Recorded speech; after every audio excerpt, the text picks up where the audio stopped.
Shoop about playing more guys going forward. He said he regretted not getting more guys in the game up front. Was that was it just the way the game was going? Did you plan on playing more? Well, I think you'd love to play as many guys as you can for multiple reasons, and but sometimes the game dictates. Sometimes just the situations dictate. Going forward, if we can play more, we'll play more. But the objective is to win the game and having your best players out there. I know you've got a lot of guys who've worked for you, previously worked for you on that Indiana State staff. You talked to any of them recently? Just what's it going to be like having so many guys you've dealt with before? Well, we spent some time together this summer up at Kurt Mallory's house, and there's a lot of good guys who are really good football coaches and even better people, and so it will be fun to compete. I talked to Mark Smith briefly yesterday, and he's the enemy.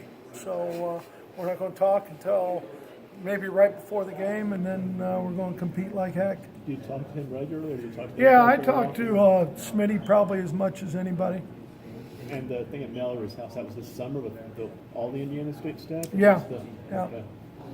Coach, in that game, your defensive linemen were lined up, pretty far back off the ball. But did they do that farther back than during the practices, or talk about that aspect I of think it? when you look at it from the coaching film, I think they may have been a little more, but not too much. I mean, and part of the reason is to help versus the cut blocks, and if you chart cut blocks, they did a nice job. What you give up a little bit is the dive, the quick dives, and those kind of things. And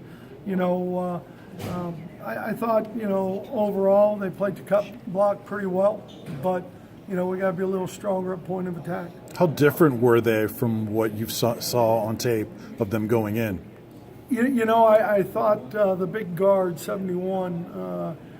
We didn't think he was going to start for him, and they had played some other guys and what we had thought. But other than that, we played enough of these kind of offenses that, they got a lot of answers to what you do because they've seen everything, and you just got to keep. And I thought Coach Shoop and did a nice job of staying ahead for a while, and then they got into something they liked, and we just had to keep going. Who were some of the guys on your line that graded out the best on film?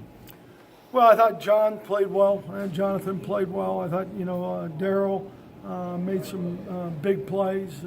Kendall fought, and he really probably had as much with Big 71 over him most of the game. I thought, all four of the guys who played mainly played okay. I mean, we didn't play as well as we need to, I can tell you, but I thought all four of those guys did okay. With not subbing as much, who were the top guys in terms of snaps played in that game? Well, McKenzie, I think, played as much as anybody, and Vic would have if he wouldn't have got beat up a little bit. What was McKenzie? What was his number? How high in snaps? I think 85. Wow. Which is good for a big boy like that. How do you feel about the depth of your line after that game? I think we need to look at it a little bit more. I think it's too early to say. Got Lex in there a little bit, and he kind of tweaked an ankle a little bit. Quay got in a little bit, played some snaps for us. I think it's too early to say. Cal Phillips, where he played. I thought Kyle did a nice job. Kyle is a guy, and I get stuck on those two interior guys, but Kyle is a guy that really he's another starter as far as I'm concerned, because he plays good football, he practices good football. He's a guy you can count on. Short week. Is this, you guys see this as a good opportunity to get DeAndre Johnson, Bennett, Butler, those freshmen that you guys have kind of circled some playing time this week? Well, we got to go play, and we got to do our jobs, and then we'll see what happens from there. When Mallory worked for you in Michigan, what caught your attention about him? Was there anything that made you think he might be a kind of future head coach? Well, Kurt, I know, had looked at some jobs before I hired him in the Mid-American Conference. But Kurt, number one, the Mallory name is, especially in the Midwest, pretty special, and he just, the energy, his intelligence, his relatability, discipline, all those things that you like to see in a coach. Brady, did your father and Kurt's father play football together? Is that what I heard? Yes, they did at Miami of Ohio. So For what- Coach Hayes. Just that family history, does that add any layer of uniqueness to this looming match? Oh, I think it's unique, but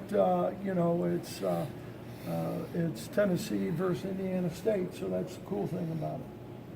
They're moving to a pro style from a spread. What do you know about their offense to this point? Well, I think Jeff has done a nice job. I think they're trying to utilize their personnel and get the ball into playmakers' hands different ways with jet sweeps and the different pieces of the run game and shifts and motions and trades, trying to out-leverage it. And so I think they've done a good job implementing those things. And, we got our work cut out for us, being sound in everything, leveraging the ball.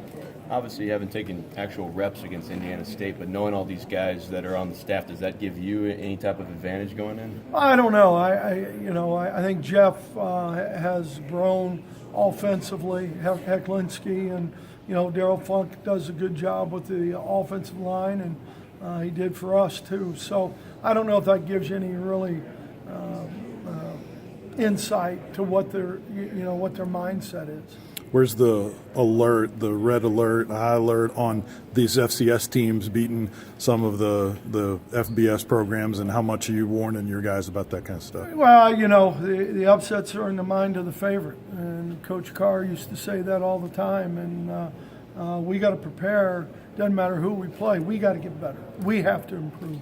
And it's not as much about Indiana State, no disrespect, but it's about us as Tennessee and us as a defensive line, our pride and ownership of how we want to play.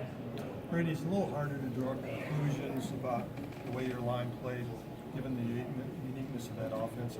I think it is to some degree. I think when you look at the different styles that you'll face, obviously that was the most unique style. I think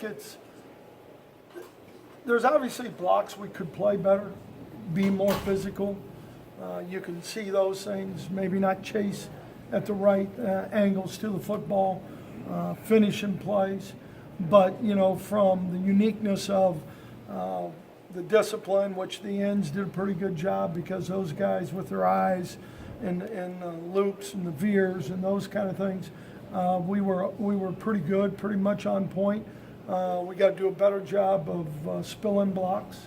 We didn't do a good job with that, really, until about the last quarter. So there's things that we need to improve.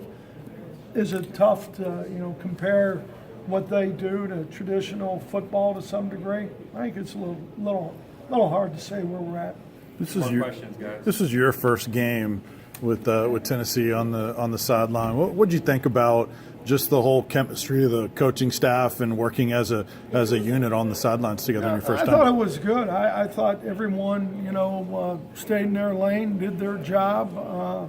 I think there was great communication, and I can speak really as much from the defensive side of the ball than anything else. But, I think we had one special teams. I think we had 10 guys, one play out there, and other than that, I think everything else went pretty well. Last question. Do you know what years your dad played at 51 and 52, I believe. Okay. Thank you. Thanks, everybody. All right, thanks. Thanks, Coach.